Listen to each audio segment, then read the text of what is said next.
Antara keraguan dan kegagalan, hal paling sulit sebagai atasan adalah menghilangkan ego untuk melaksanakan kehendak berdasarkan pemikiran diri sendiri. Dalam sebuah diskusi, sharing pendapat adalah penting, dan pada saat mengambil keputusan haruslah tegas dan cepat. Kalimat di paragraf atas sesungguhnya adalah masalah pribadi.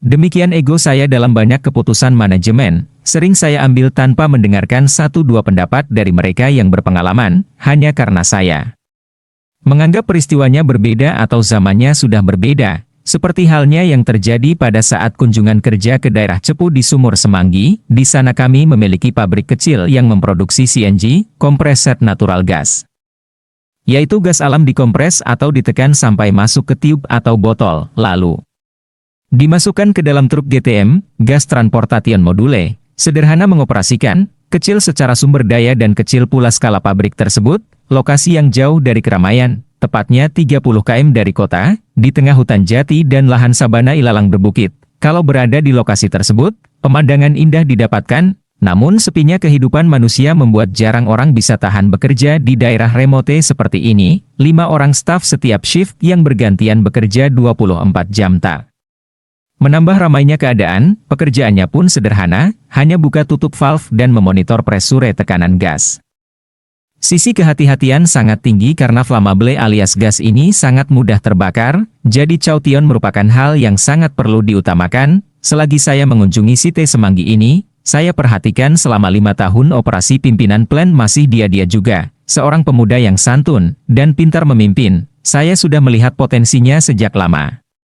Di awal-awal dulu kalau perjalanan dinas ke Cepu saya sering satu kereta dengan dia, dan bagi saya, cukup identik memperhatikan untuk bisa mengetahui ini barang bagus atau tidak. Yang pastinya, sensor saya mengatakan bagus, calon pemimpin nih. Disinilah sisi ego bermain seperti tulisan di atas, karena ini bukan domain saya langsung. Ada BOD, Board of Director, holding yang mengendalikan manajemen harian atau kalau bahasa politiknya kaum eksekutif pemerintahan, sementara saya hanya di legislatifnya, belum lagi di anak usaha juga. Alias ini teritori bupati karena di kabupaten, begitu melihat seorang kepala dinas yang berpotensi maka birokrasi panjang. Bahkan jika ingin menaikkan pangkat atau memutasi diri seseorang, saya sangat ingin memutasi dirinya ke plan kami yang lain, di kota lain. Saya tahu ini plan kecil, di tempat lain plannya lebih besar dan belum tentu dia mampu, tapi saya ingin coba, dan hal ini saya pernah rekomendasi berkali-kali ke bupatinya atau ke pemerintahan pusat, dan rasanya hal itu tidak dituruti karena buktinya dia masih di tengah hutan jati di Cepu. Ego saya main, saya merasa ide saya nggak merugikan banyak pihak, namun begitu beda pendapat, terutama dengan pemegang otoritas membuat saya sangat tidak nyaman, karena saya tidak dikasih tahu apa alasannya. Yang saya takutkan lebih buruk lagi, dia akan berhenti dan keluar yang kemudian bergabung dengan perusahaan lain. Ini SDM bagus, pada tahu nggak? Nih, jadi daripada kepikiran, saya alihkan pikiran saya ke hal lain, menikmati suasana sepi di hutan jati tersebut, namun alih-alih ingin membuang pikiran ego malah di otak tahu-tahu teringat sama anak usaha yang memiliki cara pembukuan yang berbeda dengan holding. Hal ini berbeda dengan kasus di atas, di mana saya bukan legislatifnya, di posisi ini saya pemerintah eksekutifnya, di sini ibarat presiden gak dituruti oleh gubernur atau bupatinya. Ini sebuah challenge dan good corporate governance. Dalam pembukuan, saya memerintahkan kalau ada stok material untuk maintenance, catat aktual. Misalnya untuk perawatan diperlukan spare part dengan jumlah tertentu. Secara pembukuan itu sudah dibeli, namun secara fakta lapangan alat yang dibeli tersebut terkadang belum dipakai karena nilai AG atau usia mesin memang belum tercapai, maka saya memerintahkan barang inventory tersebut bukan sebagai kos terpakai tetapi bisa sebagai stok aset atau pengurangan biaya maintenance.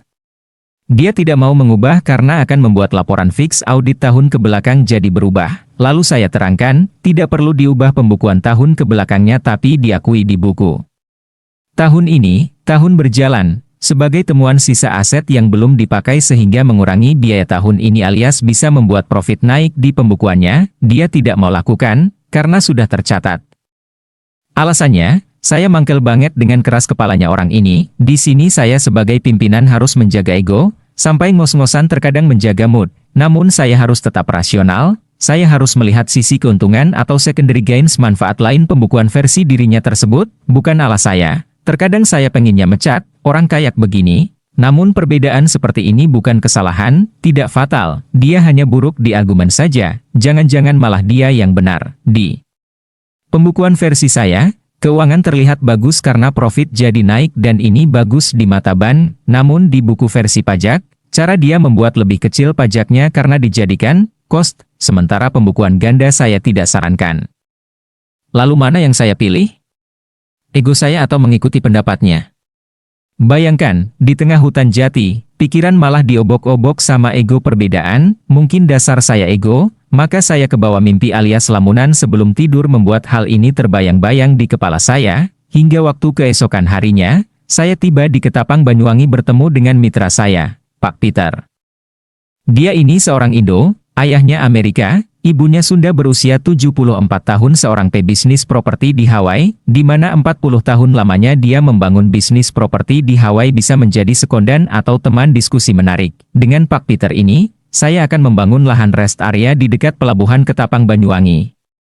Saat itu saya harus ke lokasi untuk finalisasi drawing arsitektur, dan saya pun bertanya kepada pakarnya apa yang terjadi dan terbaik saya lakukan terhadap kasus anak buah yang memiliki cara berbeda pada kasus yang sama. Apakah cara saya yang dipaksakan ke dia atau cara dia saya harus terima? Pembukuan mana yang saya harus pilih? Pak Peter yang selama 30 menit diam saja mendengarkan penjelasan saya panjang lebar.